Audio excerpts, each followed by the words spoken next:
타결되었음을 선포합니다. 개헌의 문을 여는 지방선거 동시 투표를 제안합니다.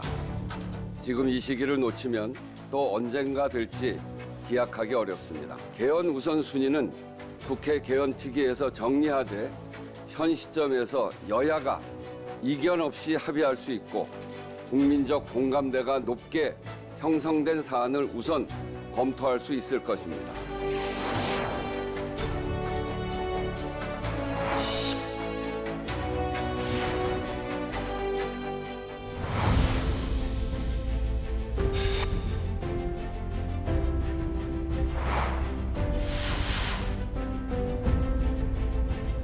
지방선거일에 개헌 국민투표를 동시 시행하려면 4월 7일까지는 개헌안이 발의되어야 합니다. 3월 17일까지는 국회 개헌특위를 구성해 주십시오.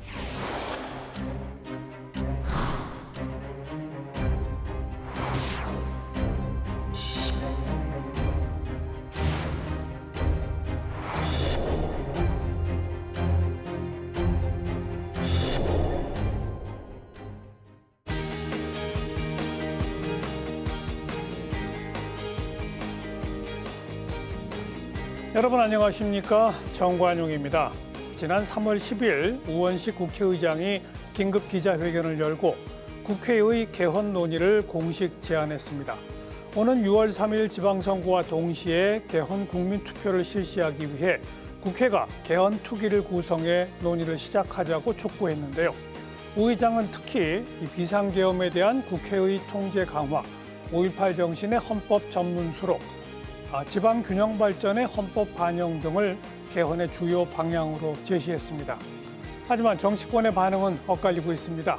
개헌 논의를 지금 시작해야 한다는 주장과 지방선거를 앞둔 정치 일정 속에서 속도전 개헌이 과연 적절한가를 둘러싼 논쟁도 이어지고 있는데요. 개헌 토론 시리즈 오늘 그 네 번째 시간 국회의 개헌 논의 그 가능성과 쟁점을 짚어보겠습니다.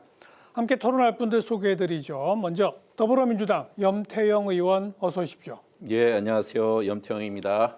국민의힘의 김성태 전 의원 어서 오십시오. 예, 안녕하세요. 김성태입니다. 김상일 정치평론가 어서 오십시오. 네, 안녕하십니까. 그리고 최진영 변호사 어서 오십시오. 네, 반갑습니다. 최진영입니다. 네, 우원식 의장의 지난 3월 10일 기자회견 여야에 대한 제안을 놓고 오늘 토론을 해볼 텐데요. 우선 기자회견 어떻게 보셨어요, 염 의원께서는? 예, 우리 우원식 의장님이 이제 22대 국회 전반기 의장님이셨는데 그분이 꼭 해야 될 과제로 우선 개헌은 한번 해놔야 되겠다는 생각을 하셨던 것 같습니다. 사실은 개헌은 늘 우리에게 곁에 있었던 주요 과제였죠. 그런데 너무 개헌의 과정이라는 것이 어렵게 돼 있으니까 쉬운 것부터 합의가 가능한 것부터 그리고 이번에 지방선거가 있으니까 마지막 데드라인을 정해놓고 해보자 하는 것으로 의미를 갖고 던지셨어요. 그래서 여야가 이견이 없는 것, 네. 이를테면 이번에 불법 계엄 사태를 겪으면서 민주적 통제 장치가 필요한다든지 헌법 정신에 5.18 정신을 넣는다든지 또 이와 같은 일 중에 또 지역의 균형 발전 차원은 여야 누구도 이견이 없으니까 이런 정도만이라도 넣어서 한번 꼭 좀 이번에는 성사시켜 보자 하는 진정성을 갖고 제안을 하신 거다 이렇게 생각을 합니다. 네. 김성태 전 의원 어떻게 평가하세요? 역대 국회의장의 항상 단골 메뉴가 임기 중 이제 개헌이에요. 근데 우원식 국회의장 같은 경우는 이 개헌 논의를 이제 불을 붙이는 그 시기도 너무 늦게 시작했어. 그래도 최소한 뭐 보통 국회의장 임기가 2년이잖아요. 상반기를 하든 후반기를 하든 특히 이제 국회 상반기 이제 원구성될 때 그때 국회의장 쉽게 말하면 좀 힘이 많이 실릴 때예요. 이때 개헌 논의는 최소한 1년 전에 시동을 걸어야 돼요.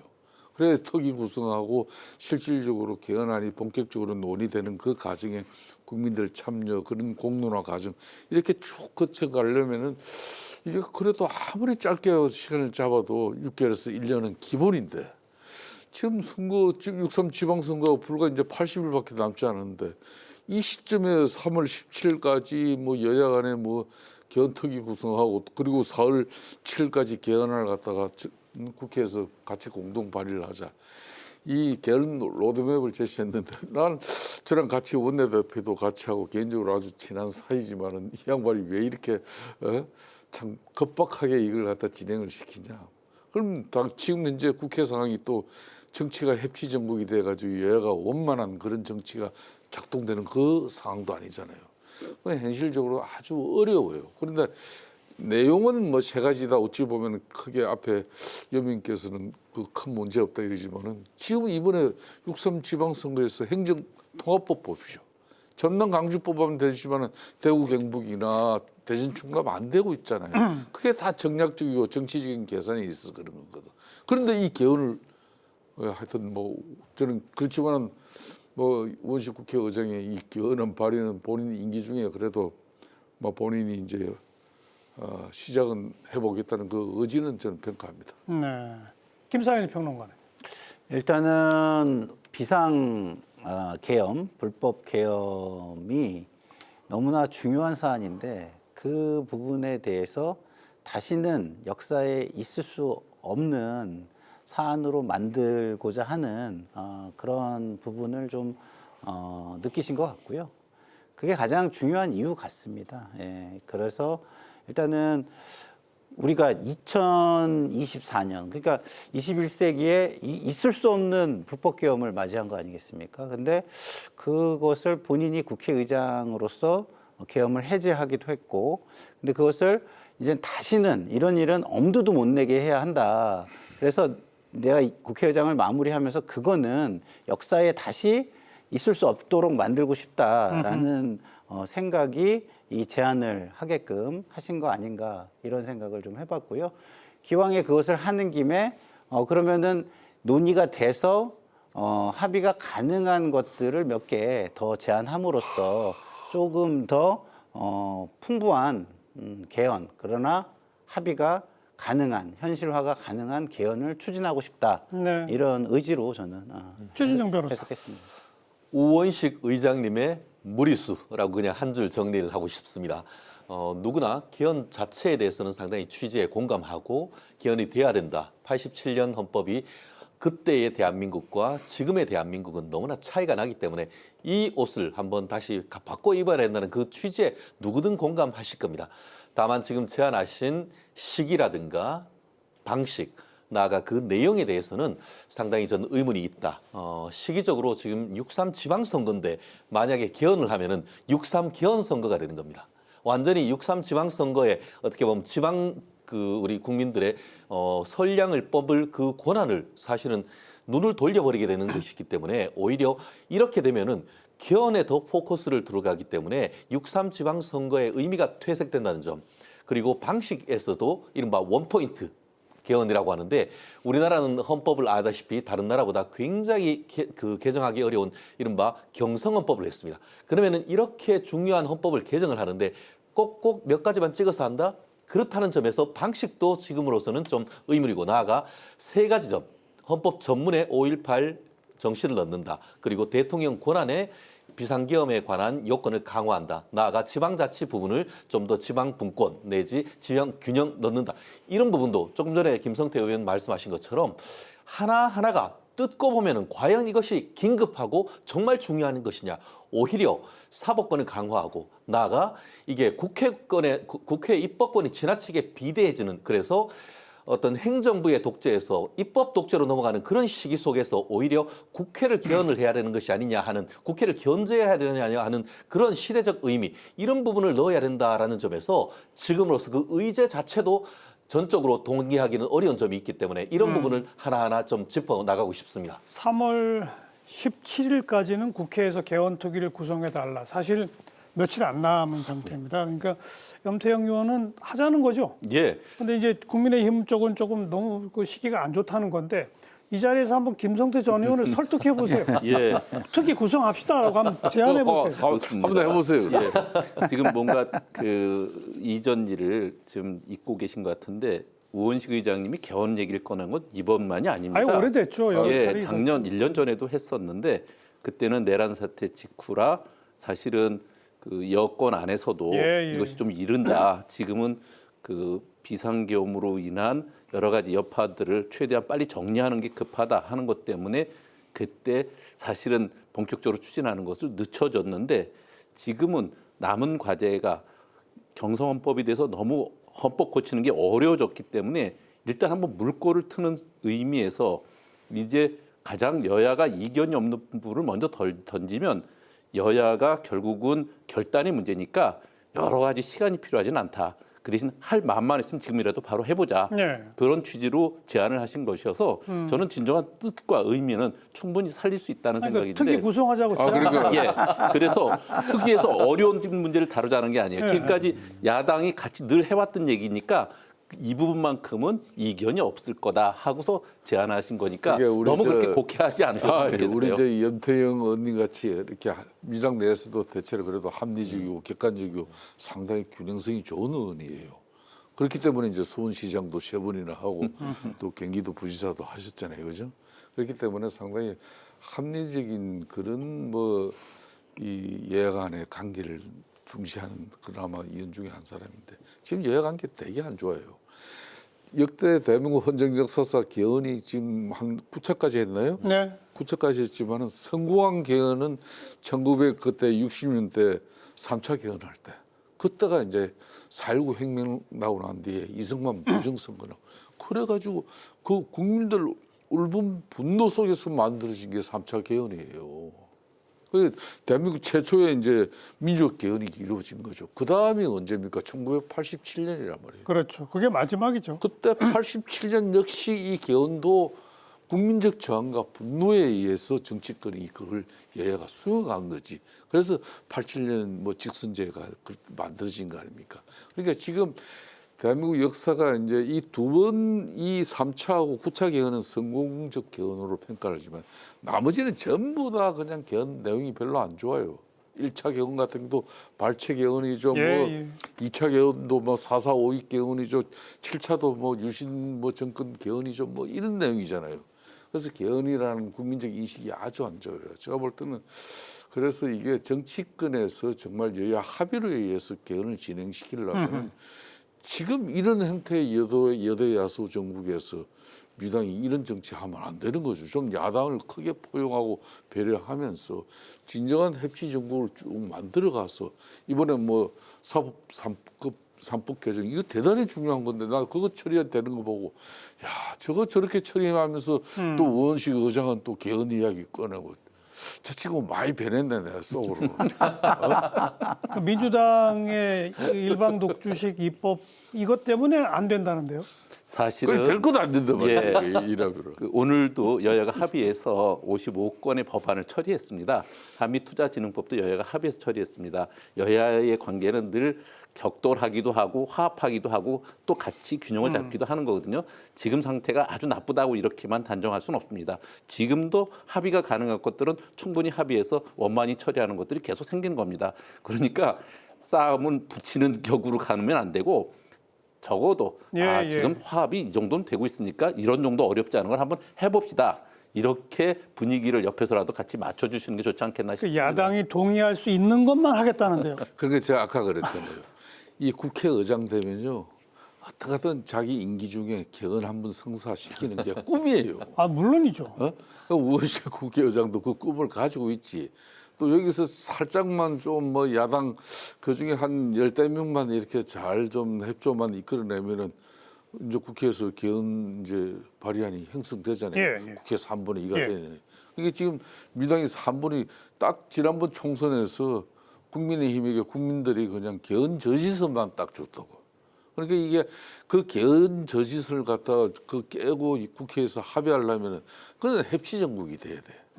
근데 그 협치 정국을 지금까지 그대 입법 권력 알겠습니다. 민주당 중심이 특히 민주당 출신의 우원식 국회의장이 정말 당적을 버린 그런 공정성, 객관성을 유지하면서 이 개헌 국회를 만들었나? 하여튼 뭐 그건 아니지. 같은 말이 반복되니까요. 근데 우원식 의장이 뭐 오래전부터 개헌을 언급했던 것도 물론이고 또 하나는 우리 국민들께서 잘 몰라고 계셨겠습니다만 국민투표법이 이 재외국민 투표권 인정 안 하고 이런 것 때문에 헌법 불합치 판정을 받은 게 벌써 10년도 넘었어요.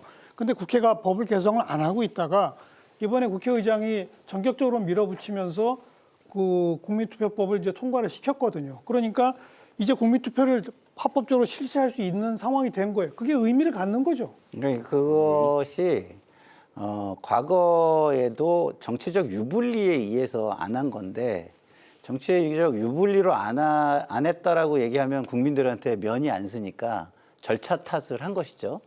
근데 이제 그런 유불리를 다른 탓으로 돌릴 수 있는 것을 제거했다는 의미가 일단은 있는 것 같고요. 제가 드리고 싶은 말씀은 이런 겁니다. 우원식 국회의장이 3개를 예시를 들은 것이지만 그 3개를 하자는 것으로 우리가 생각하는 것 같다는 생각이 드는데요. 저는 우원식 의장께서 하자는 거는 저는 일단은 하나라고 봐요.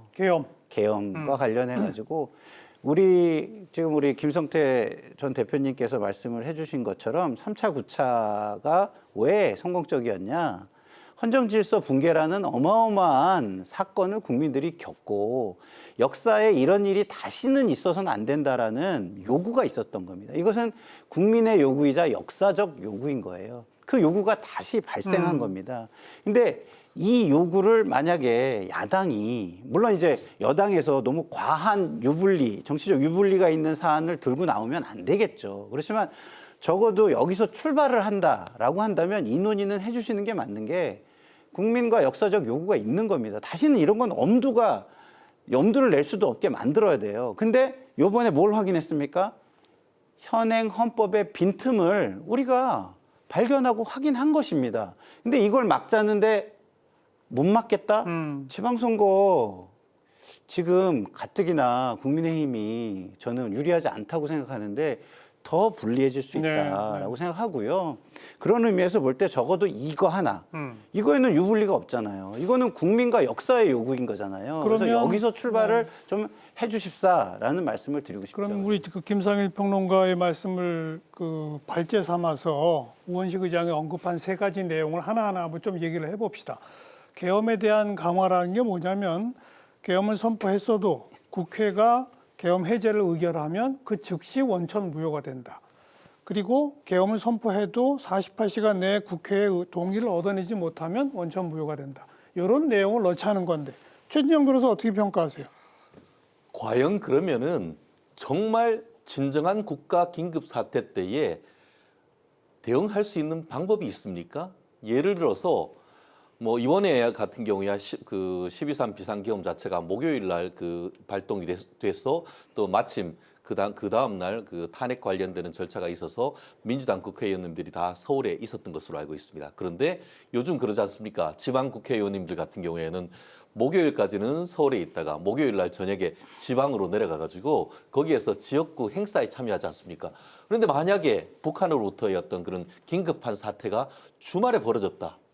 목요일 날 벌어지고 다 내려갔다. 그러면은 해서 KTX 끊기고 어떤 무슨 뭐 통신이 끊겼을 때 바로 돌아와 가지고 본 회의에서 다 모여서 그와 같은 해제 내지는 어떤 그 부분을 승인할 수 있는 동의할 수 있는 그런 절차가 될 수 있는 그런 상황이 안 되면 어떡하죠? 그러면은 해제되면 또 계엄을 하고 해야 됩니까? 말씀하신 것처럼 우원식 국회의장님의 어떤 염려나 이런 부분은 충분히 공감합니다. 그렇지만 우리가 국가 긴급 사태란 것이 예측하지 못한 상태가 굉장히 많을 수가 있는 것이고 그 또한 대한민국 87년 헌법 체제 하에서의 대통령의 국가 긴급권의 하나일 뿐인 것이죠.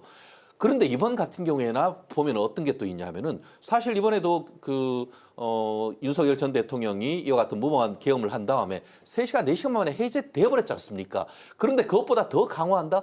저는 오히려 그 자체보다는 오히려 어떤 그 국회의 권한을 이런 식으로 해서 대통령은 탄핵도 되는데 국회의원은 탄핵될 수 있는 방법이 전혀 없고 국회가 어떤에 대해서 일본 같은 경우에는 사나이 총리가 이번에 스스로 어떻게 보면 국회를 해산하고 새로 중의원 선거를 하는 그런 어떤 국회에 대한 제한 내지 어떻게 보면 서로 견제와 균형을 할 수 있는 그런 어떤 그 제도가 없다는 것이 이번에 또 밝혀진 것 아니겠습니까? 그러면 이런 부분에 대해서 좀 더 심도 있는 토론을 거쳐서 정말 입법, 행정, 사법이 견제와 균형을 맞출 수 있는 그런 부분에 대해서 좀 더 논의를 해야 되는 것이지 대응해서 어떻게 보면 머리가 아프다고 해서 그냥 해열제 먹는 듯한 이런 대응은 저는 아니라고 봅니다.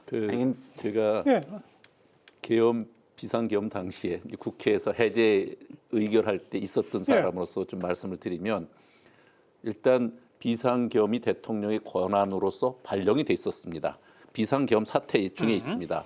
그것을 국회의원들이 과반수 이상 모여서 과반수 의결로 해제를 한 겁니다. 그렇죠. 그러니까 그 국회의 동의를 거쳐서 계엄이 발표되는 건 아닙니다. 예, 예. 그리고 또 하나는 해제를 할 때 해제와 지체 없이 그 의결이 되면 해제가 되는데 그 당시에 몇 시간 걸렸죠. 윤석열 대통령은 3시간이나 지나서 그러니까요. 국무회의 의결 절차를 바로 하지 않고 그리고 나서 해제를 했어요. 저희 헌법이 갖고 있는 이런 사각지대 미비점들이 이번에 드러난 거거든요. 저는 이런 것들을 보완하는 것은 다시는 이러한 그 국민의 기본권을 제약하는 그 엄청난 일을 일방적으로 해서는 안 되고 국회 의결 절차를 제대로 겪게끔 하는 보완 장치를 이번에야말로 만들지 않으면 네. 비상계엄으로 인한 우리 국민들의 교훈을 전혀 새롭게 만들기가 어렵다고 하는 절실한 심정에서 시작된 거란 말이죠. 아니 그 계엄 해제 의결은 그렇다 치고 예. 근데 아까 최진정 변호사가 말씀하신 내용이 정말 극단적인 얘기지만 듣고 보니까 또 그럴 수도 있어요. 정말 엄중한 비상사태가 벌어졌고 의원들은 지방에 가 있는데 뭐 KTX나 교통도 제대로 마비가 됐다. 이러면 48시간 내에 동의가 의무화되면 이 계엄을 어떻게 유지하느냐? 이건 누가 좀 얘기해 보세요. 너무 그러니까 극단적인 얘기는 그거는요, 하지만. 예. 일단 극단적이기도 하고 그것이 불가능하다면 보완을 할 수 있는 겁니다. 48시간이 부족하다면 늘릴 수도 있는 것이고요. 의결 절차가 지금 예를 들어서 본회의장에서 모여서만 해야 되는 것이냐. 온라인 아니면 투표? 그렇죠. 뭐. 이런 상황에서는 뭐 의결할 수 있는 장치를 따로 마련해 가지고 그것이 확인이 된다면 의결할 수 있는 방법을 강구할 수 있는 것이냐. 이거 논의하시면 돼요. 왜냐하면 그 의사가 명확하게 독립적인 상황에서 독립적인 헌법기관이 의사표시를 했다라는 게 확인이 된다면 네. 되는 겁니다. 그런 건 논의하셔가지고 하면 되기 때문에 대응이 불가능하다라는 말은 너무 단정적이다. 논의를 알겠어요. 통해서 가능한 방법을 찾을 수 있다라는 거를 하나 말씀드리고 네. 싶고요. 두 번째는 3시간 만에 해제가 됐는데 뭐 이게 왜 더 필요하냐 이렇게 말씀하시는데 그건 결과론적인 얘기예요. 3시간 만에 해제가 안 될 수 있었죠. 어떻게 해요? 군경, 우리의 젊은 군인과 경찰 분들이 높은 민주적 의식 수준이 없었다. 그래서 만약에 돌발 사태가 일어났다. 3시간 만에 이게 어떻게 됐겠습니까? 총격이라도 총성이라도 울렸다거나 아니면 유혈 사태라도 났다거나 그러면 이게 어떻게 이런 식으로 평화적으로 3시간 만에 해제가 됐겠습니까? 이건 너무 결과적인 얘기고요. 제가 볼 때는 대통령께서 비상사태에 준하는, 그러니까 전시에 준하는 이런 요건과 절차를 갖추지 않았느냐를 국회에서 따져보게 네. 하는 것은 지금 굉장히 중요한 지금 헌법상의 빈틈인 것이다. 이것을 역사에서 재발시키지 않게 하는 것은 또 지금 현 시점에 예. 정치인들의 의무다라고 저는 어떻게 말씀드리고 보세요? 싶습니다. 그러니까 이제 지난 윤석열 전 대통령의 그 망상적 그 비상계엄은 분명히 오판이고 잘못된 그 행위예요. 잘못된 통치 행위고 그걸로 인해서 이제 상권 분립 정신이 또 훼손되면 안 되잖아요.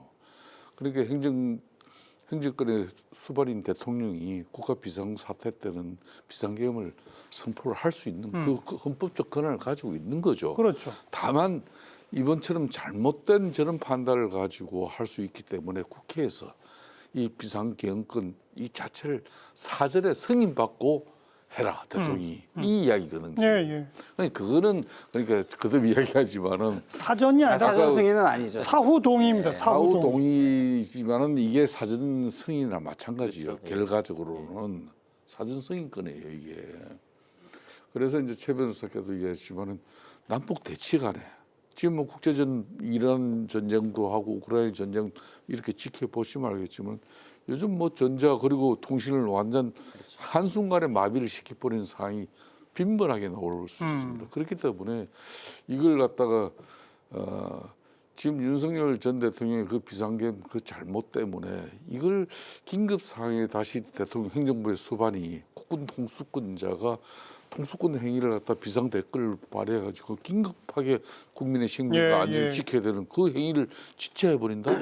국회 입법권의 판단을 기다리기 위해서 그건 안 되는 거죠. 그런 이런 부분은 좀 다시 이제 법률적으로 좀 우리가 보완할 수 있는 부분도 있다고 봐요. 그런데 헌법이 아니라 법률에서. 그럼요. 그런 상황인데 이걸 사실상 대통령의 그런 비상 권한, 선포 권한을 갖다가 박탈시키고 그걸 입법권의 성인이 득한 이후에 그게 법적 흐름이 그게 그러면 이게 이 헌법에 네. 이게 별 아니 근데 의미가 저는 예. 좀 여쭙고 싶은 게 이런 거예요. 48시간이라는 시간이 짧은 시간이 아닌데 대통령이 그 어마어마한 행정 권력과 공권력을 가지고 대응을 못할 만한 상황이 무엇이 있을까라는 게 하나가 있고요. 그거는 아마 전시에 준하는 상황을 넘어서는 걸 겁니다. 그렇게 된다면 제가 볼 때 이것에 대해서 48시간 만에 동의를 못 해줬을 때에 동의 방법을 찾으려는 노력을 여야 모두가 할 것이고요. 못한다고 했을 때에 2차적으로 계엄 선포를 다시 한다고 해서 또 그것이 문제가 될 것이냐. 저는 안 될 거라고 보거든요. 예. 그렇기 때문에 저는 너무 지금 안 되는 거 위주로 말씀을 하시는데 48시간 동안 이 국가의 전 그 리소스 자원을 동원할 수 있는 것만으로도 그렇죠. 저는 웬만한 대응은 되는 것이다. 그러니까 동의를 얻기 전에도 일단 조치는 다 이미 시행이 되고 있는 거다. 그 말씀이거든요. 근데 문제는 뭐냐면 그럼 그 다음엔 어떻게 할 거죠? 그 다음은 물론 이번 같은 경우에도 비상계엄 해제에도 또 할 수 있다라는 그런 뭐 논란이 있긴 있었습니다. 하지만 국가 비상사태란 것은 우리가 예측하지 못한 일이 벌어질 수 있는 거예요. 아까 얘기한 것처럼 뭐 KTX 끊겼기 때문에 뛰어 올라옵니까? 말 타고 옵니까? 지금 통신 다 마비돼 버리는데 뭘 뭐 우리가 5G, 6G 가지고 합니까? 이런 그건 자체가 말 그대로 공리공론이란 말이에요. 그렇기 때문에 제가 말씀드린 거는 이번에도 어땠습니까? 잘못 국가 비상대권을 하면은 파면되고 지금 깜빵 가는 겁니다. 그것만 해도 충분한 위화력이 있는 것이고 오히려 이번을 하면서 느끼게 된 것은 저는 이번 헌법재판소에서 지난 4월 4일 날 있었던 그 탄핵 판결문은 굉장히 큰 의미가 있다고 생각합니다. 최종적으로 봤을 때에 수단의 정당성이라는 측면이 없기 때문에 탄핵된 거 저도 동의합니다. 그렇지만 그 목적의 어떤 그 동기 한마디로 민주당의 입법농단, 예산농단, 탄핵논단 그런 부분이 지나치게 있었기 때문에 대통령 통수권자로서 할 수 있는 것이 아무것도 없는 상황 속에서 결국 그와 같은 일로 나갔다라는 부분에 대해서는 헌법재판소도 인정을 하고 있습니다. 결국 뭐죠? 이렇다고 한다고 하면은 대통령이 무슨 제왕적 대통령이다라고 지금까지는 생각했는데 알고 봤더니만 국회가 제왕적 국회였네라는 얘기가 나왔던 건 아니겠습니까? 그렇기 때문에 국가 권력에 이번에 개헌이 있다고 한다고 하면은 대통령제에 대한 본질 그리고 본질이 뭡니까? 결국 행정권뿐만 아니고 비상대권인데 그에 대해서 국회와의 권한을 어떤 식으로 대등하게 견제와 균형을 만들지 이런 부분이 오히려 이번 탄핵 사태를 거치면서 우리가 마땅히 헌법 개정 과정에서 논의돼야 될 점이라고 저는 개인적으로 생각을 합니다. 지금 두 번에 걸쳐서 최 변호사께서 오히려 국회에 대한 통제권을 강화해야 한다는 말씀하고 그렇습니다. 계신데 그 얘기 시작하면 한도 끝도 없으니까. 거기에 대해서 한마디만 하고 예. 제가 넘어가야 될 것 같아요. 우선 이번 불법 비상계엄은 위험한 통치자가 벌인 정말 잘못된 거죠. 그로 인해서 이걸 바로잡자는 건데 그것을 바로잡고자 노력한 국회가 더 위험하다고 생각하는 것은 국민 누구도 납득할 수 없을 거고요.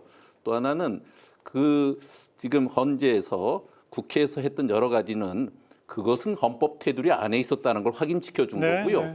그럼에도 불구하고 대통령이 헌법 밖의 일을 저렇게 저질러서는 안 된다는 것에 대한 분명한 그 판단을 해준 거지 국회가 무리하게 했다고 하는 것 때문에 계엄이 필요가 했다고 인정해 줬다는 건 전혀 사실이 아니고요. 그러니까 저도 그래서 그 부분에 대해서는 절대 오해 없으시기 바라고 이게 이제 지금 국회 통제권은 그 민주적 통제라고 하는 것은 대의민주주의의 골간이고요. 알겠어요. 그것은 어디까지는 헌법적 테두리 안에서 이루어지기 때문에 그걸 갖고 위험하다고 그러면 윤석열은 위험하지 않고 국회는 위험하다는 그러니까 이제 잘못된 시그널을 줄 수 있다는 거죠. 그 말씀 다 이해가 되고 맞는 이야기예요. 그러니까 이제 계엄 요건을 강화해서 그런 비상대권 그런 게 행정부의 수반 또 국군 통수권자로서 잘못된 판단을 할 수 있는 그 개헌 요건을 강화하는 부분은 저는 동의를 해요. 그렇지만 그럼 그거 하면 되죠. 상권 분립 그래 상권 분립에서 쉽게 말하면 행정부 수반 통치권자로서의 그 권한 자체를 갖다가 또 국회에 예속시키려고 하는 이 행위는 문제가 있다 이 이야기예요. 그러니까 저희가 간과하면 안 되는 게 무엇을 위하여라는 것을 간과하면 안 된다고 봐요. 지금 저희가 논의하는 주제는 21세기에 이런 일이 다시 없게 하는 것이 목적인 겁니다. 그것을 위하여예요. 그래서 지금 김성태 대표님이 하신 방식으로 못하게 해도 그거는 동의할 수 여당에서 있다. 찬성할 수 있을 것입니다. 어. 꼭 뭐 48시간 이걸로만 해야 된다는 의미가 아닐 거예요. 그래서 네. 그런 부분을 받아서 논의를 시작해 주시면 좋겠다는 말씀을 드리고요.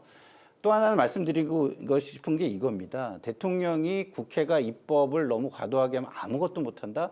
우리나라요 행정부 중심 국가입니다. 할 수 있는 거 엄청 많아요. 그리고 할 수 있는 거 엄청 많은 걸로 국민의 지지를 얻어내잖아요. 그러면 입법 함부로 못합니다. 지금 이 상황이 오는 거는 윤석열 정부가 국민의 지지를 전혀 받지 못하고 그리고 의석수도 그렇게 완사이드하게 국민에게 그 한쪽으로 몰아주게끔 만든 원인을 제공했기 때문인 알겠습니다. 것이고요. 네. 두 번째는 국회 통제는요 이미 국민들이 선거를 통해서 하고 있는 것입니다. 그리고 다음 선거가 공정할 것이라고 믿고 열심히 국민을 향해서 지지를 얻어내는 것이 민주주의의 대원칙 중인 하나인 민주적 거래라는 것입니다. 근데 이 민주적 거래를 인정하지 않고 자기 생각만 얘기한다면 민주주의는 바로 쓸 수 없는 것이죠. 네, 김성태 전 의원이 언급을 하신 바 있고 또 사실은 일부 법률 전문가분들도 이런 언급은 해요. 뭐냐면 그러니까 예를 들어서 비상계엄을 선포해도 국회가 해제 의결하면 즉시 무효, 뭐 48시간 내에 동의를 얻도록 한다. 이런 내용은 법률로 정해야지 과연 헌법 사안이냐라는 의견도 있거든요. 그것도 어떻게 생각하세요? 예, 사실은 이제 그 대통령이 비상계엄을 그 비상대권을 가질 수 있는 것도 그렇고 그것을 해제시키는 그 원칙도 그렇고 그것은 다 헌법에 있는 거고 그것에 대해서 구체적인 방법은 법률로 법률로 하는 것이 탄핵이라든지 그 개헌법이 또 별도로 있거든요. 있죠. 그것 등을 통해서 할 수 있는데 기본적으로 이번에 보니까 국회에서 해제를 의결했는데도 바로 안 해더라는 거예요. 몇 시간 걸리더라. 그 사이에 또 비상계엄을 할 수도 있다는 네. 그런 얘기들이 지금 우리는 충분히 들어왔지 않습니까? 그런 일들을 원천적으로 막아야 됐다고 하는 것이 헌법에 그 정도는 남아야 된다 하는 것에 우원식 의장님이 비상계엄을 통해서 얻은 절실한 교훈이셨을 거다 이런 생각을 하는 거죠. 대한민국의 민주주의나 국민성 이번에 봤잖아요. 그렇죠. 제가 봤잖아요. 그러니까 걱정 안 해도 된다. 그런데도 그렇게 윤석열 같은 사람이 나와서 하잖아요. 그러니까 깜빡 했잖아요. 무기징역 받는 아니, 거예요. 그게 너무 결과론적 얘기라는 말씀을 다시 드리고요. 만약에 그 결과가 안 나오고 다른 결과로 갔다면 얼마나 거대한 그게 역사적 비극이 일어났겠냐라는 요거 말씀이죠. 지금 시점에 이런 거예요. 그렇지 않아도 제가 볼 때는 이 17% 그냥 야당 지지율 여기다가 이 개헌 프레임까지 씌워버리면 아예 야당 전방문 다 닫아버려요. 그러니까 지금 타이밍은 이거. 알겠습니다. 자, 두 번째 제안된 게 헌법 전문에 5.18 민주화운동 정신을 넣자. 그거는 어떻게 생각하세요? 국민의힘 의견이 어떻습니까?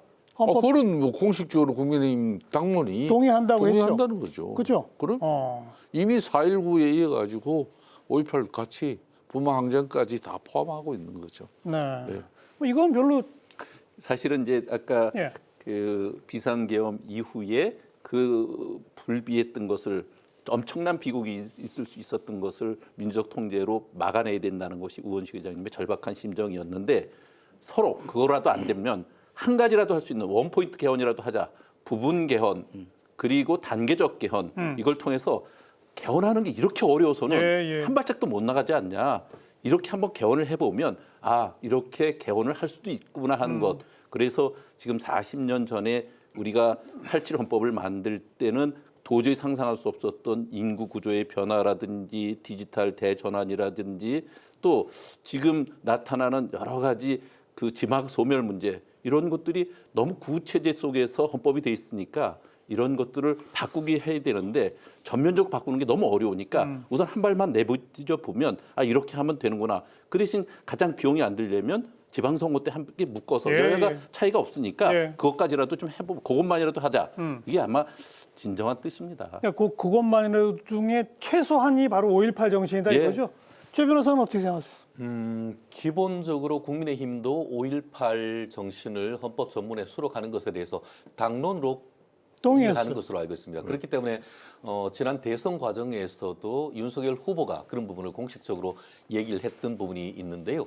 다만 국민의힘 내에서는 이 부분에 대해서 당론은 분명히 그렇게 돼 있지만 개별적인 의원님들 사이에서는 이 부분에 대해서 상당히 조금 더 다른 의견을 가진 분도 없진 않습니다. 실질적으로 최근에 어떤 일이 있었냐? 지금 뭐 노벨 문학상을 받은 그 한강 작가의 소년이 온다라는 그 작품. 수상과 관련해 가지고 한 작가가 이 부분에 대해서 다른 취지로 얘기를 한 적이 있습니다. 그것을 또 관련되는 사람이 고소 고발을 해서 이른바 5.18 특별법으로 해서 지금 기소가 돼 가지고 100만 원 선고를 받았는데 이 부분에 대해서 재판에 전제가 된 5.18 특별법에 대해서 헌법재판소에 헌법재판을 지금 건 케이스가 있습니다.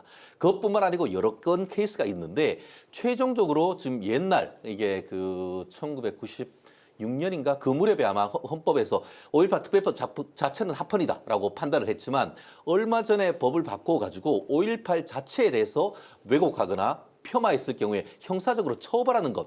예. 그 부분에 대해서는 지금 결국 그렇게까지 해가지고 해야 되느냐에 대해서 결국 표현의 자유라든가 이런 부분과 관련해가지고 헌법재판소에 지금 계류되어 있는 사건들이 네, 상당히 네. 있습니다. 그러다 보니까 여전히 우리 사회에 있어서 뭐 지금 그 4.19 같은 거라시라든가 이런 그런 사건에 대해서는 이미 법률적인 평가, 역사적 평가가 다 끝났지만 여전히 우리나라 국민들 중에 일정 부분은 5.18 이 그 광주 항쟁에 대해서는 논란이 있다라고 부분이 있기 때문에 저는 개인적으로 헌법재판소에서 이런 부분에 대한 판결이 난 이후에 그로 인해 가지고 국민들의 어떤 그 여론이 좀 더 확실하게 된 이후에 좀 더 논의를 한다고 하면은 오히려 그 5.18의 어떤 의미를 더 세울 수가 있고 이 광주의 피해자분들 이런 분들의 어떤 민주적 정신을 더 세울 수 있기 때문에 굳이 지금 당장 하기보다는 조금 더 시간을 여유를 가지고 아하. 전체를 만들 때에 5.18뿐만 아니고 아까 뭐 부마 항쟁이라든가 이런 부분까지 포괄적으로 하는 그런 논의 그렇기 때문에 너무 짧게 이렇게 한 달 만에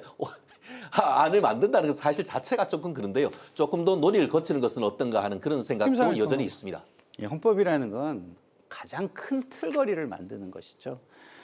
지금 우리 변호사님께서 말씀해 주신 부분은 법률의 판단과 적용의 부분을 가지고 말씀을 해 주셨기 때문에 그런 부분을 기다려서 큰 틀을 만들 이유가 있는지에 대해서는 좀 의문을 제기하고 싶고요. 그다음에 이제 국민의 일정 부분은 5.18과 관련된 생각이 다른 게 있다라고 한다면 그 전에 말씀하신 역사적인 판단이 끝났다라는 것이 흔들리는 말씀이시기 때문에 저는 그 말은 좀 제 개인적으로는 맞지 않는 부분으로 여겨지는 것입니다. 그래서 저는 국민의힘이 공당으로서 국민과 역사를 이끌어 가셔야 되기 때문에 이끌어가는 입장에서 판단을 해주셨으면 좋겠다. 이렇게 알겠습니다. 하나하나의 개별 사안을 보고 네. 그것을 말씀하신다면 그건 이끄는 것이 아니라 따라가겠다 뿐이 안 되는 것이기 때문에 예. 전향적으로 생각을 해주십사라는 부탁을 드리고 싶습니다. 자, 그 세 번째 내용이 이제 지역 균형 발전에 대한 국가의 역할을 헌법에 명시하자. 지금 우리 헌법에는 이 지방자치와 관련돼서 딱 한 조항이 지금 있고 너무 미약하다는 얘기들이 많이 있었는데 아예 지역 균형 발전에 대한 국가의 역할을 명시해 보자. 이 취지를 좀 설명해 주시고 어떻게 보시는지. 전문가예요. 예, 고맙습니다.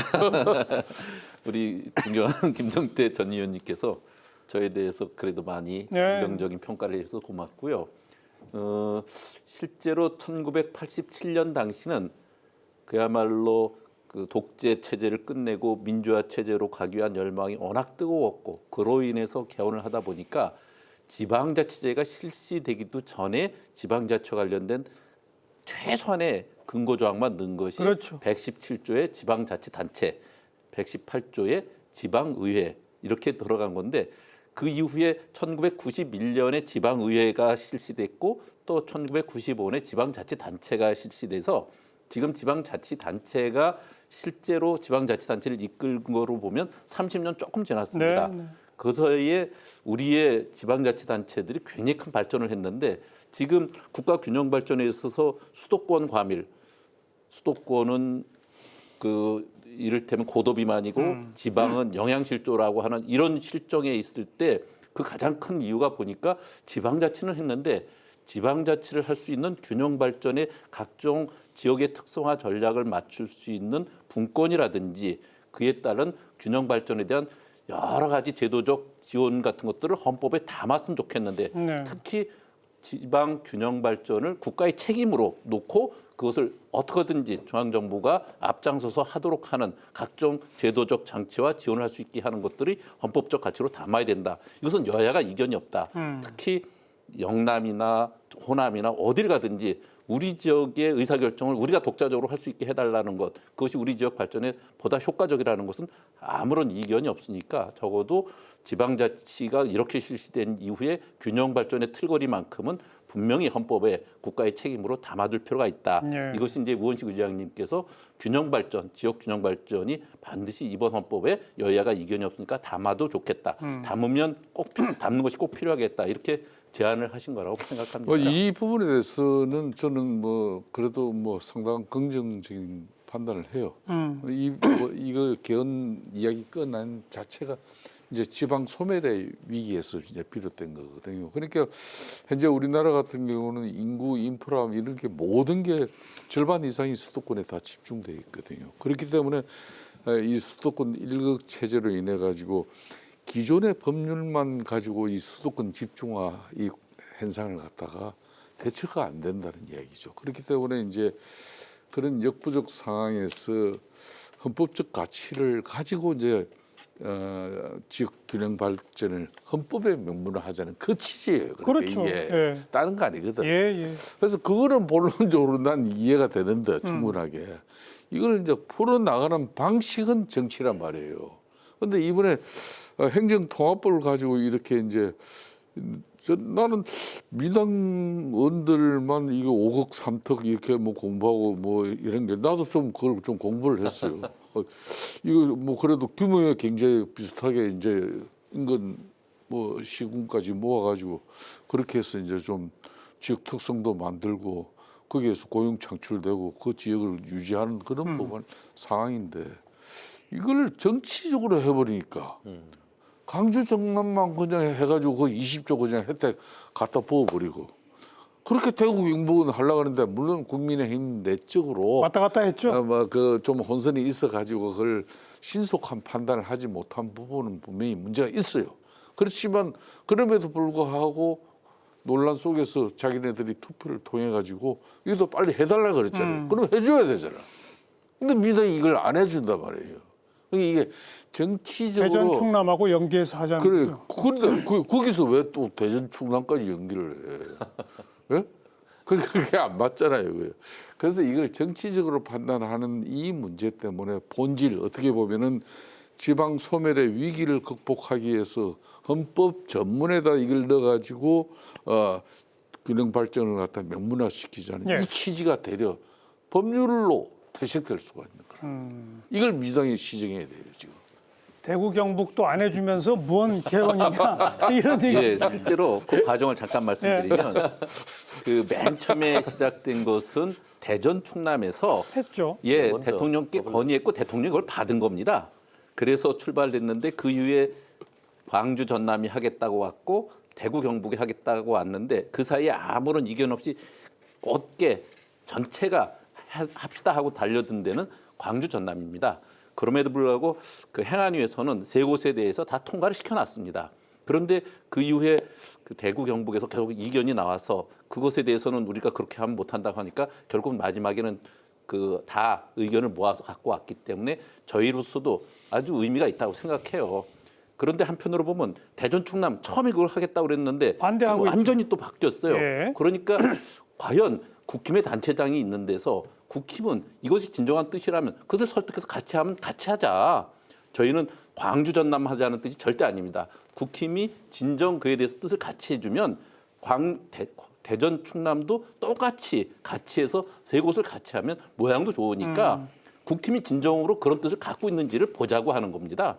저는 거기에 대해서 지역 통합에 대해서 국힘에서 그렇게 열의를 갖고 있다는 것을 굉장히 고무적으로 생각하는데 대전 충남 같이 해주시면 네, 정말 좋을 것 대전 같습니다. 충남이 국정이 뭐 결국 안 된다, 반대한다라고 그러면 대구 경북만이라도 할 수 있는 그것이 거죠. 그러니까 정말 그 우리로서는 마지막 판단을 또 어떤 순간은 해야 될 거라고 해야 봅니다. 되죠. 논의에 이제 우리가 이제 그 단계가 있는데 이제 헌법의 단계와 법률의 단계가 있겠죠. 근데 지금 말씀하시는 거는 헌법의 단계에 대한 논의는 저는 아니라고 보는데 그럼에도 불구하고 법률의 단계에서의 섭섭함은 헌법의 단계에 영향을 줄 수 있다고 저 인정을 합니다. 맞습니다. 예, 예. 그런 차원에서 여당이 좀 더 야당을 품는 모습은 당연히 필요하다라는 말씀에 저는 동의하고 공감을 하고요. 그렇지만 이런 게 있습니다. 국가 균형 발전이라는 거는요, 굉장히 뭐랄까요? 우리가 추구해야 되는 것이죠. 그 혈액이 도는 거하고 똑같은 겁니다. 한쪽만 뭐 혈액이 돌아서 한쪽만 그 원활하고 기능을 잘하면 혈액이 막히는 순환이 막히는 곳은 어떻게 됩니까? 괴사가 되고 붕괴가 되는 것입니다. 그게 이제 장애로 이어지는 거죠. 예. 인체하고 똑같이 국가도 지금 너무 한쪽으로 치우쳐서 이게 순환이 안 돼 버리니까 팔다리 쪽은 지금 괴사가 일어나서 국가 시스템이 무너질 수 있는 상황으로 갈 수 있는 거예요. 그런 큰 틀에서 지도자들이 이건 안 된다라고 크게 선언하는 것이 저는 헌법의 개정이라고 보는데 네. 그것을 해주시는 게 저는 맞다고 보고요. 두 번째는 보수가 왜 보수입니까? 이런 큰 가치를 지킬 걸 지키라고 보수가 있는 거예요. 오히려 진보는 이런 것들을 바꿔가려고 하지만 세상에 지킬 것들이 있다라고 하면 보수는 그걸 지키기 위해서 오히려 예. 모든 걸 바쳐야 국민으로부터 박수를 받는 것입니다. 저는 상당히 수준 높은 이야기다. 근데 제가 아까 처음 말씀드렸듯이 시기적 문제와 관련해 가지고 그럼 왜 그렇게 중요한 걸 지금 하려고 하죠?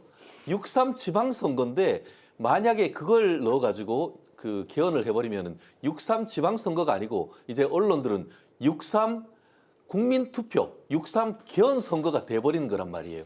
지역의 어떤 균형 발전을 위해서 지방자치단체의 발전을 위해서 개헌을 한다라고 던져버리는 순간 이번에 다가오는 6.3 지방선거에 뛰시는 분들은 나 어디서 뛰어야지? 왜 내가 열심히 뛰는데 언론 보도에는 안 나오지? 그런 식으로 희석이 돼버릴 수 있다라고 저는 생각하기 때문에 그 취지는 제가 공감한다고 했죠. 하지만 하필이면 왜 지방자치단체를 강화하고 지역 균형 발전을 강화한다는 내용의 개헌을 하필이면은 6.3 지방선거에 하느냐 이런 문제가 있다라는 것을 얘기를 드리는 것이고 나아가 이렇게 생각하죠. 그러면은 그 의무를 규정하지 않는다고 해서 지방을 죽도록 놔둡니까? 한마디로 뭐가 중요한디? 이런 건 아니겠습니까? 오히려 개헌을 못해서 지방을 지원을 못 해줍니까? 전혀 그렇지 않지 않습니까? 말씀하신 것처럼 헌법 117조, 118조에 그 부분이 있는 것이고 그에 따르는 지방자치법, 저도 대학 가서 이제 지방자치 되면서 열심히 공부했던 기억이 나는데요. 법을 조금 더 만들어서 더 지원할 수 있으면 좋겠는데 문제는 저런 게 있더라고요. 저는 법률가로서 실질적인 일들을 하다 보면은 제가 우리 제주도 지금 특별자치도 하지 않습니까? 네. 굉장히 많이 국방하고 외교 빼고는 다 있습니다. 그런데 거기 있는 자치단체장님이 하시는 말씀이 법은 그렇게 나왔는데 예산이 없어. 그래서 권한은 있지만 권한을 행사할 수 없대요. 그래서 오히려 그 권한을 중앙에서한테 당신들 가지고 와라라고 하는 일이 지금 벌어지고 있다고 합니다. 오히려 저는 그러한 현재에 있는 문제들을 보완을 하고 좀 전에 지금 얘기했던 행정통합법 이런 부분을 조금 더 다듬는다고 하면은 그런 선언적 의미의 지방자치단체 강화 내지는 그 지방 균형 발전을 위한 법을 만드는 그러니까 헌법을 만드는 것보다 오히려 실제 할 수 있는 법을 만드는 것이 더 긴절하고 더 지역을 지원할 수 있는 제도라고 저는 생각을 합니다. 이게 정치적으로 말해요. 참 이런 부분은 저는 상당히 전략적으로 지방선거도 큰 선거죠. 큰 선거가 또 이제 이 프레임을 만들어가는 과정 속에서 확실히 이 민주당 선수들이 좀 이런 부분은 빨라요. 이것도 이제 이 개헌 이야기를 꺼내면은 지금 이제 6.3 지방선거에서 교육감 투표까지 하면은 7표, 8표 하는데 개헌 하나 넣으면 뭐 거기에 하나 더 하면 8개 내지는 9개거든요. 그렇게 이제 갈 수도 있지만은 사실상 이 개헌안을 갖다가 지금 이제 이걸 반대하는 국민들이 많이 나올 수가 없어요. 지금 이 내용으로 가면은 지금 이야기하는 것도 이 지방 소멸의 위기 문제 때문에 하지만은 헌법 1조에 민주공화국이다 하면은 대한민국은 지방 분권 국가이다. 이렇게 헌법 조문을 하나 더 넣자는 이런 내용이 들어간단 말입니다. 이게. 그리고 지금은 뭐 통치권자나 또 정치 상황에 대해서 법률로 가지고는 이게 뭐 맨날 오락가락 하거든. 근데 헌법 전문에 딱 넣어놓으면은 이거는 어떤 정권이 바뀌든 어떤 정치적 상황이든 연속성이 이루어져. 그렇죠. 이걸 어떻게 반대하냐고. 그렇죠. 예? 그럼 당연히 이번 선거 결과 어떻게 되겠습니까?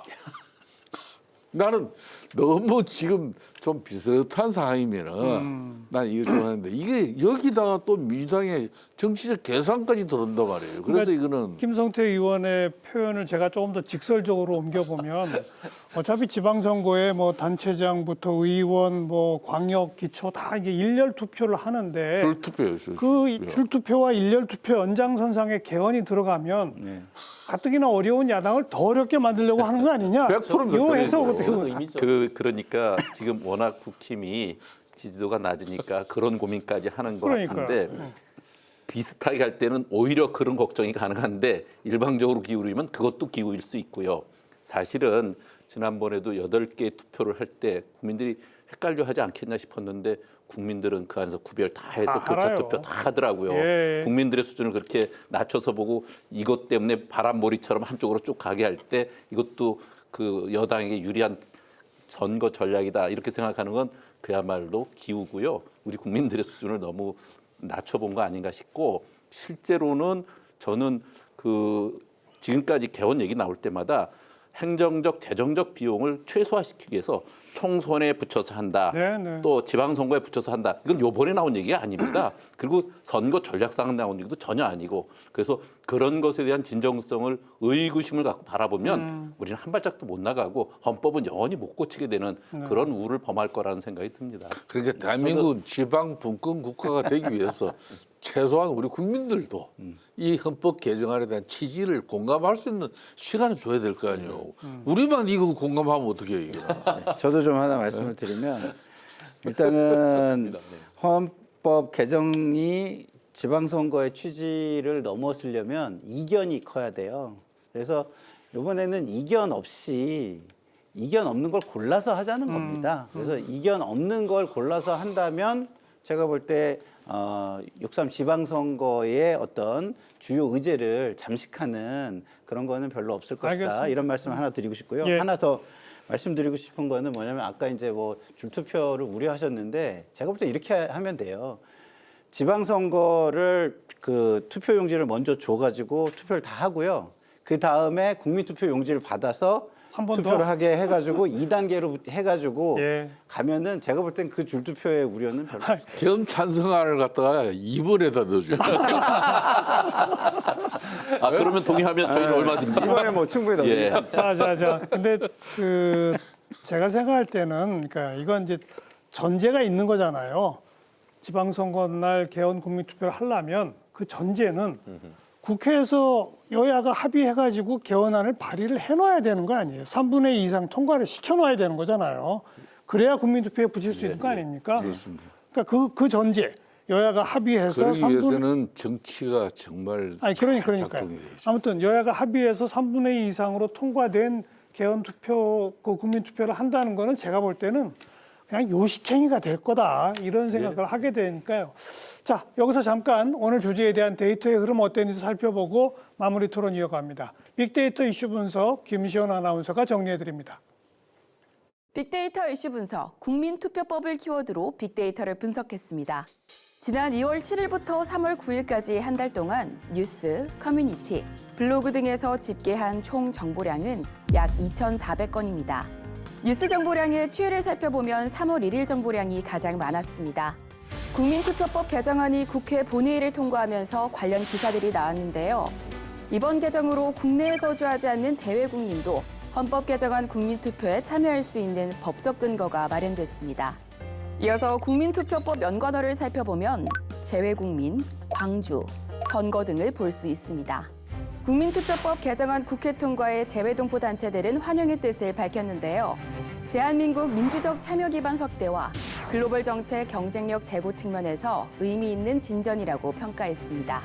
광주 시민사회는 국민투표법 개정으로 개헌 논의를 막아온 제도적 장애가 해소된 만큼 국회가 5.18 정신을 헌법 전문에 수록하기 위한 책임있고 실질적인 절차에 착수해야 한다고 촉구했습니다. 6.3 지방선거와 함께 개헌 국민투표를 동시에 실시할 수 있을지 여부에도 관심이 쏠리고 있습니다. 헌법 개정안은 국회 의결 전 20일 이상의 공고기간이 필요합니다. 또 국민투표는 국회에서 헌법 개정안이 의결된 날로부터 30일에 해당하는 날의 직전 수요일에 실시해야 하는데요. 이를 역산하면 4월 초중순 여야 합의된 개헌안이 나와야 합니다. 지금까지 국민투표법을 키워드로 알아본 빅데이터였습니다.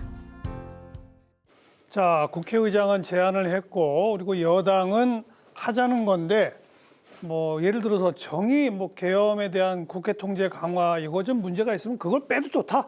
하여튼 동의할 수 있는 것 하나라도 하자. 이제 이렇게 매달리는 거 아니에요. 예, 그런데도 협조 안 하면 어떡하실 거예요? 예, 실제로 이제 개헌특위는 여야가 합의하지 않으면 그 제적 3분의 1을 만들 수가 없습니다. 네. 발의가 안 됩니다. 그러니까 우리는 지금 뜻은 어쨌든 최소한 한 발만이라도 나가서 개헌을 할 수 있다는 틀을 한번 만들어 보자. 그 과정을 한번 겪어보자. 그리고 그것이 비용이 최소화되고 정치적 비용을 최소화시키려면 적어도 지방선거와 같이 가는 것이 네. 제일 좋지 않겠냐. 네. 그로부터 역사인데 최소한 필요한 시간은 이번에 개헌특위는 3월 17일까지, 4월 7일까지는 여야가 합의할 수 있는 수준의 발의. 예. 여기까지만 하면 그 다음은 뭐가 문제되지 않는다.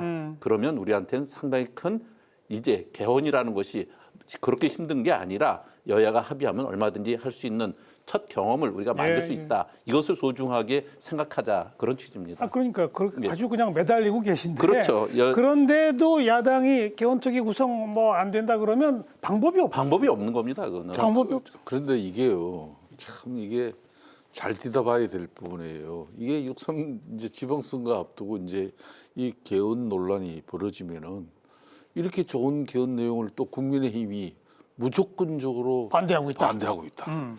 그래서 또 정치적 공격의 대상이 되고 이게 또 프레임을 그럴 수 만들어지는 있죠. 거예요. 예. 제가 볼 때는 국민의힘 저 후배들을 제가 무시하는 게 아니라 이런 부분 이걸 야당이 먼저 개헌하자고 치고 나가야 될 이슈로 선점이 좋은 컬인데 그렇게 할 수도 있죠. 근데 불행하게도 국회의장이 야당 몫이 아니잖아요. 그래서 지금 우원식 국회의장이 또 한 역할을 지금 하고 있는 겁니다. 지금 아까 말한 분명히 이게 개헌이라는 것은 이게 실효성 측면도 봐고 국민적 동의가 중요한 거기 때문에 국민적 공감 속에서 이 개헌이 이루어져야 돼요. 예, 아까 예. 실패한 개헌, 1차 개헌, 뭐 2차 개헌하고 7차 개헌 이야기 쭉 해줬잖아요. 그게 실패하거든요. 그게 실패한 이유가 보면은 절차적 도덕적 정당성의 결여예요. 그래서 이제 쉽게 말하면 역사적 가오로 개헌이 이루어졌다. 그 평가가 이루어지는 거거든. 결론은 국민 공감이 형성된 가운데 국회에서 3분의 2 이게 중요한 거지. 예, 예. 국회만 3분의 2 만들어놓고 국민들 이 개헌에 대한 전혀 공감이나 컨센서스 없이 진행되는 거는 국민들이 지금 70%가 아니. 개헌이 필요하다고 지금 응답된 걸 갖고 의장님이 제안하신 거예요. 아이 그거는 무엇이 국회의장 중심으로 그게 만들어진 거예요. 이게. 그렇기 때문에 이 부분은 좀 이거야말로 민주적 평화 헌법을 여야 협치 정국을 통해서 국회에서 3분의 2 발의로 이루어졌다. 이거 얼마나 좋은 일이에요. 근데 지금 뭐 맨날 뭐 사법 3법 처리다 뭐 이게 뭐다 해가지고 예. 민당 하고 싶은 것들은 자기들 마음대로 다 해놓고 말이에요. 야당 더군다나 지금 현재 지지율도 20% 이하인데 이거 얼마나 협조를 원래는요. 정치 잘하는 국가에서는 야당이 좀 힘들고 좀 야당 내부 사정 때문에 어렵고 할 때는 되려 이 집권 세력이라든지 또 이 제왕적 대통령 권력이 좀 베풀어 주는 거예요. 야당도 도와주고. 그럼요. 그게 과거에 군사 집권에도 그게 가능했어요. 그렇기 때문에 YSDJ라는 그 예. 야당의 그런 이 큰 정치인들이 계속 그래도 살아 움직이고 물론 그 사이에 많은 고통과 헌신도 있었죠. 희생도. 그게 정치인데 지금 정치가 실종됐어요. 뭐 그 옛날 얘기죠. 아, 그야 그래놓고는 지금 개헌도 저희는 이끌어가지고 야당에게 얼마든지 문을 열 수 있는데 적어도 내란 수계를 붙들고 아직도 그것이 잘못됐다고 하지 않는 것만큼은 저희는 헌법적 가치를 지키기 위해서 있을 수 없는 일이라는 거예요. 그것은 국민적 평가를 통해서 지금 야당의 지지율이 나타나지 않습니까? 그럼 그걸 바꿔야 되지 않습니까? 근데 그걸 안 하는 거예요. 이번에 바꿨어요. 그러고선 최근에 또 했죠. 그것을 정확히 장동혁 대표가 명시적으로 밝히지 않은 것이 문제가 되는 거고요. 그러니까 더 떨어지는 거 아니겠어요? 문제는 지금도 국민의 뜻이 어디 있는지를 알고 그걸 따라가면 되는 거예요. 근데 국민들은 70%가 개헌은 이건 꼭 지금쯤 해도 괜찮다. 70%가 동의한 것을 전제로 해서 제안을 한 건데 국민적 공감대가 없다. 이렇게 해석을 하고 그렇게 국민들의 정서를 읽으면 답이 없는 겁니다. 지금. 정 안 되면 5.18 전문에 넣는 거 하나만이라도 하자. 뭐 이런 거 어떻게 생각하세요? 저는 그렇게 생각합니다. 우리가 고3이 수험생이 수능을 치는데 제일 쉬운 문제만 풀면은 낙방과락입니다. 제일 중요하고 핵심적인 부분을 찌르고 들어가는 것이 정치인의 의무라고 생각합니다. 정면 돌파를 해서 국민들에게 정말 대한민국이 21세기로 넘어왔을 때에 필요한 권력 구조가 뭔가 이거를 치고 들어가가지고 거기에서 피가 흐른다 하더라도 이를 끌어내고 이걸 해서 87년 체제를 21세기형으로 바꾸는 그게 저는 진정한 그 정치인들의 역할이라고 생각합니다. 그런데 그런 거를 하려고 했다가 욕먹을 것 같으니까 제일 쉬운 것부터 풀자 꽈락이라고 봅니다. 오히려 권력 구조를 치고 나가자. 그렇습니다. 네. 어떻게 생각하세요? 우리가 이제 모든 일에 있어서 큰 일들을 한 방에 그러니까 야구로 치면은 홈런으로 모든 것을 해결하고 싶지요. 네. 그렇지만 홈런으로 이길 수 없는 선수단 그러니까 팀도 승리를 할 수 있습니다. 그걸 우리가 머니볼이라고 해요. 머니볼이 뭐냐면 일루를 출루를 시키고 또 일루를 출루를 시키고 또 일루를 출루를 시키고 또 일루를 출루를 시키면 1점을 얻습니다. 홈런과 똑같아요. 그래서 그 성공의 경험은요. 그 전체의 야구팀의 자신감이라는 걸 주는 것입니다. 그래서 야구를 잘할 수 있는 거예요. 네. 그래서 이 개헌도 할 수 있는 것부터 해서 국민에게 성공의 경험을 주고 모두가 신뢰할 수 있는 어떤 자신감 같은 걸 심어주면요. 합의를 더 잘해 나갈 수 있다라는 말씀을 드리고요. 그렇기 때문에 정치는요. 같은 정치를 하는 상대 경쟁자나 상대 당을 보고 하시지 않았으면 좋겠다는 게 국민들의 염원입니다. 우리를 보고 해주세요. 왜 상대 경쟁자를 보고 정치를 하십니까? 이 부분이 국민의 목소리다. 귀에 기울여 달라 이런 말씀을 드리고 싶네요. 혹시 야당이 협조하기 그러니까 위한 지금 이제 조건이 있나요? 조건이 있죠. 뭐죠? 이게 이제 민주당이 집권당이잖아요. 이 집권당의 면모라는 것은 정당 정치를 통해 가지고 야당과 협치를 통해서 국민을 바라보고 하는 정치예요. 그런데 지금 민주당이 거대 이 입법 권력의 중심 민주당이 당내 정치에 더 함몰되어 있단 말이에요. 그게 이제 정청래 당대표의 지금 당대표 운영 방식이 그런 거예요. 네. 그러니까 작년 9월 25일 정부조직법 개정만 통해 가지고 뭐 검찰 해체쇼 이걸 추석물이 밥상수 뭐 자기가 올리겠다. 난 그거 보고 야 저걸 사실상 뭐 자신이 대통령이야 이거는. 예? 요 근래 보세요 지금 정신의 대표 별로 분위기가 좀 안 좋잖아요.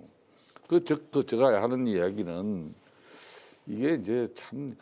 이 민주당이 지금 특히 상당히 이 보수는 원래 큰 그릇인데 보수가 요즘 아주 작은 그릇이 돼 있잖아요. 그렇게 돼버렸죠. 양은 냄비가 아니라 그냥 사발종기가 돼가지고 이것도 금이 가지고 그냥 곧 깨지기 일보 직전이야.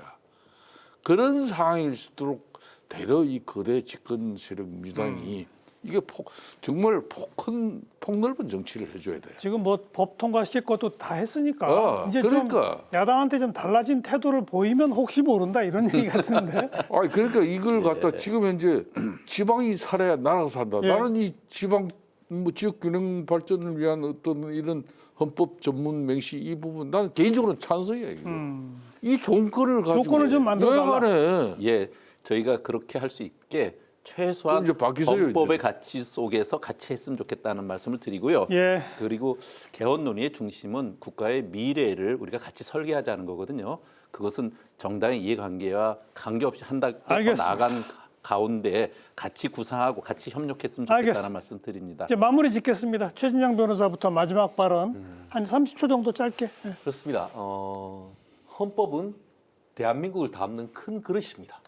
큰 그릇을 정파적 이해관계에 따라 할 수 있는 것은 아니라고 생각합니다. 그리고 그 또한 지방선거 때에 한다는 것도 조금 뭔가 어색한 그런 게 있습니다. 그렇다고 한다고 하면은 다가오는 다음번 대선이라고 하면은 정말 이념과 이념이 부딪히고 리더를 찾는 것이기 때문에 그 정도 사이에 국회가 논의를 거쳐서 옥동자와 같은 안을 만든다고 하면은 그때 국민들에게 개헌된 안을 올리는 그 정도의 어떤 민주당의 아량 기대해 보겠습니다.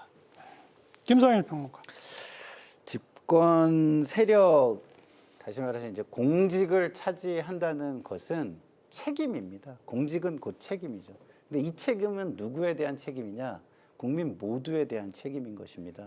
그래서 집권당이 국민 모두를 책임져야지 우리 세력만 책임지겠다라는 태도를 갖는 것은 옳지 않다라는 말씀을 드리고 싶고, 우리 김성태 대표님의 말씀에 일정 부분 공감한다는 말씀을 드리는데, 근데 이렇게 보셔야 될 부분도 있습니다. 집권 세력이 못하면 그거는 야당한테 호재인 것입니다.